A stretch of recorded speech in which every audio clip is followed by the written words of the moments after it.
Hello，大家好，我係 Kyle 啊。咁今日咧又幫大家睇一睇12星座運程，睇嘅咧係水瓶座。咁睇嘅時間咧係2016年1月15日至到1月31日，講多次1月15日至到1月31日。咁我哋要留意咧係上升星座先，然後先到太陽星座，我哋先會用占星，然後再用塔羅牌俾意見你。咁你就去聽下啦。咁好啦，而家你水瓶座有咩係好運㗎？4宮即係屋企人會幫到你啦，12宮有粒吉星照住你嘅家啦。咁可能喺錢方面呢，因為屋企有陣時都係一個藏財嘅地方啦，或者我哋一個後盾啦。咁有吉星照住嘅時候呢，某程度上咧會令到我哋好安穩啦，同埋可以休息得好好嘅。咁就好好咁樣留喺屋企度休息咯，會帶嚟好多好嘅事情嘅。係啦，咁咧佢嘅時間咧就15號到20號啦。咁另外一個好運就係六宮同二宮啦。六宮咧就係寫身體，二宮咧就係營養。咁即係呢段時間咧，如果我哋身體唔好，我哋有足夠嘅營養去俾我哋嘅身體去 recover 嘅。咁六宮咧亦都係我哋嘅下屬啦，或者一啲叫貴人啦。咁會幫我帶嚟錢嘅。咁即係其實簡單啲就係話你唔需要太擔心工作上啊，或者自己啲問題你處理唔到，會唔會冇人幫我？唔會嘅，而家都係有粒。即係有吉兆喺裏邊，咁嘅時間咧就15號到23號嘅。咁另外一個咧就係一宮同四宮都有個吉兆啦。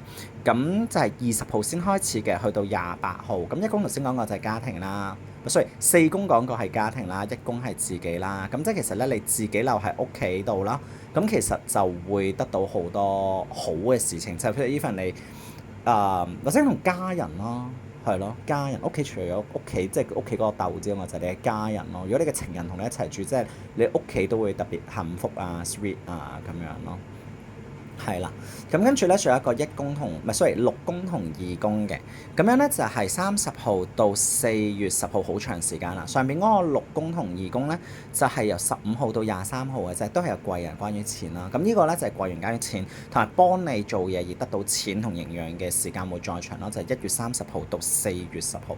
所以水瓶座嘅寶寶其實你哋好運，即係喺揾錢方面、正財方面係唔錯嘅，身體健康方面都有足夠嘅營養，咁呢啲都係你哋嘅優點。OK，咁跟住呢度亦都有一個沖啦，就係六宮同12宮沖。逢親咧六宮12宮沖咧，因為12宮係我哋嘅福德宮啦、精神世界啦。對沖嘅時候咧，我哋就會較為大壓力一啲啦。六宮就係身體或者我哋嘅下屬啦。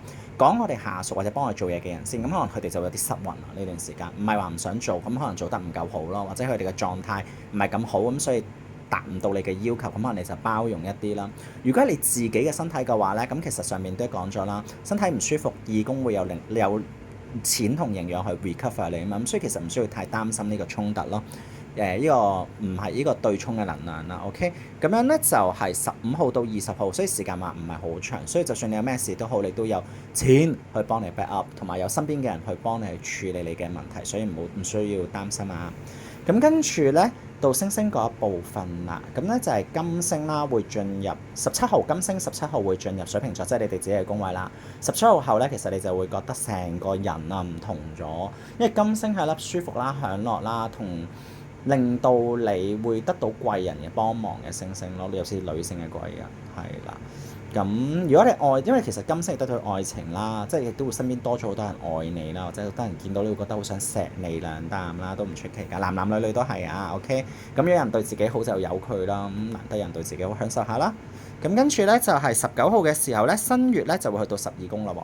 新月嚟到12宮嘅時候咧，就會將12宮本身有嘅煩惱咧減少咗。其實你未必係完全減少咗嘅，只不過係多咗新嘅 energy 嚟幫你去處理舊有嘅煩惱。咁即係等於你嗰個hard disk 啊，嗰個 memory 多咗，咁你就成個人就會順咗咯，同埋喺思想上面都會正面咗嘅，係啦，因為新月嘅能量講明新啊嘛，new 咁樣，佢就會俾啲好 fresh 嘅能量嚟，令到你可能死氣沉沉嘅你變成一個好有活力精神嘅你啦。精神世界好重要㗎。好，跟住咧20號嘅時候咧，太陽咧就會進入水瓶座啦，咁就係你哋生日啦，生日快樂！20號後嘅水瓶座生日快樂，心想事成，咩都好，就係咁樣啦。咁樣咧，太陽係粒吉星嚟嘅，亦都係財富嘅星星啦，會有貴人嚟幫你啦。嚟緊呢個月，咁喺20號後啊，咁所以咧就好好把握你哋生日呢個月啦。咁再講多次生日快樂。咁跟住咧21號嘅時候，水星又入嚟你哋嘅水瓶座啦喎，咁咧就會幫助喺溝通啦、智慧同思想上邊都會有一個進步提升嘅。咁同埋咧水星咧都有交通，令到你順利啦。咁可能係對於 travel 嗰啲啊，或者你思想上邊諗好多事情啊，突然之間個轉數會快咗好多 memory 多咗，跟住個轉數又快咗，咁成個人就會好 fresh 啦，即係好似即係個電腦重設一次，跟住將好多垃圾掉咗去，跟住成件事就好順咁樣咯。好，咁跟住咧23號時候咧，火星又嚟啦。咁火星咧就係一粒消耗嘅星啦，咁亦都係一個生命力啦。咁佢嚟到嘅時候咧，兩樣嘢，一就係你自己可能冇大使，二你自己嘅脾氣會有啲大，三或者可能你身體好多 energy，咁好多 energy 咧就唔好攞嚟去虐待你嘅情人或者老公，係啦，即係打仔唔好，係愛嚟做運動，同埋愛嚟去做一啲你自己心目中想做嘅，或者加大你嘅勇氣去諗下你自己嘅人生要點樣去。即係揾一個目標咯。其實火星其實都係，因為火星係代表戰神嘛。咁打仗我哋一定有目的㗎嘛，唔會出師無名㗎嘛，係咪先？我哋唔會攞個軍隊唔知周圍行，跟住去到打都唔會，係一定你有個目標，跟住先去打呢場仗。而打呢場仗要贏㗎嘛，你明唔明？咁所以就係話你喺可能喺23號後，你多咗 energy，你不妨諗下你自己嘅人生，你想要啲乜嘢，你追求緊啲乜嘢，然後去拼勁衝，非常正。好啦，跟住27號嘅時候咧，海王星就會進入第3宮啦。咁咧3宮就係朋友啦，好 close 嘅朋友，係稱兄道弟嗰啲啊，溝通啦，同短途嘅 travel 啦。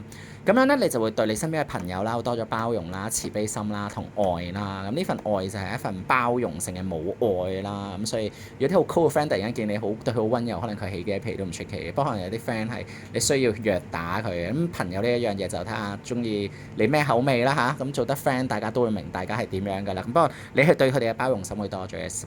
27號後，因為海王星嚟到，係啦，可能之前有啲嘢佢激嬲咗你嘅，突然之間你會覺得唉算啦，咁多年 friend。唉，好小事啫！我之前都即係得罪過佢，佢都冇記仇啦。我都大度啲啦，可能會有呢個思維㗎，好冇？咁占星嗰度就去到呢一度啦，水瓶座寶寶。跟住到塔羅牌嘅意見係，哇，超美滿喎！佢話你同家人朋友不妨多啲玩啦、交流啦，而家係一個超 good 嘅時間啦。good morning 啊，真係。跟住咧，佢話你好多問題大過啦，要即係唔黑暗嘅時間完啦。仲有係貴人幫你參船啦，咁你就唔好再灰啦，知唔知啊？正面正能量，問題大過 ，OK，唔好唔開心。有陣時，我覺得有陣時唔開心都係詐嬌，詐少啲嬌。咁你話錢有擔憂將來嘅，有邊個唔擔憂啊？而家嘅經濟環境，我自己都擔憂。所以咧，如果你哋有啲咩問題嘅時候咧，不妨揾下小弟啦，做下占卜啦，等我經濟唔好咁擔憂，好冇？咁希望我嘅意見可以幫到水瓶座嘅寶寶啦。咁總之呢張牌就係話唔好去比較，唔比較之下咧，個人會開心啲嘅。比較完之後，咁你就會覺得自己唔係咁好噶啦。因為好多時我哋比較嘅時候咧，都係俾自己揾，即係揾一啲比自己好嘅人去比較噶。我哋唔會揾個比我哋自己差嘅人去比較咁，係咪先？咁我哋就唔好自己俾個慳自己跳咯，好冇？咁同埋嚟緊擔憂錢方面，佢話唔使擔心啊，身邊嘅朋友好有人幫你，錢呢一樣嘢慢慢嚟緊就會好噶啦。不過就放低比較個心咯，明唔明？唔好咁大細就得㗎啦 ，OK？咁如果滿意就俾個 like 我啦，follow 我嘅 IG 啦，Facebook 唔係 IG、Facebook、Instagram 同埋 YouTube，仲有小紅書，多謝你哋，拜拜。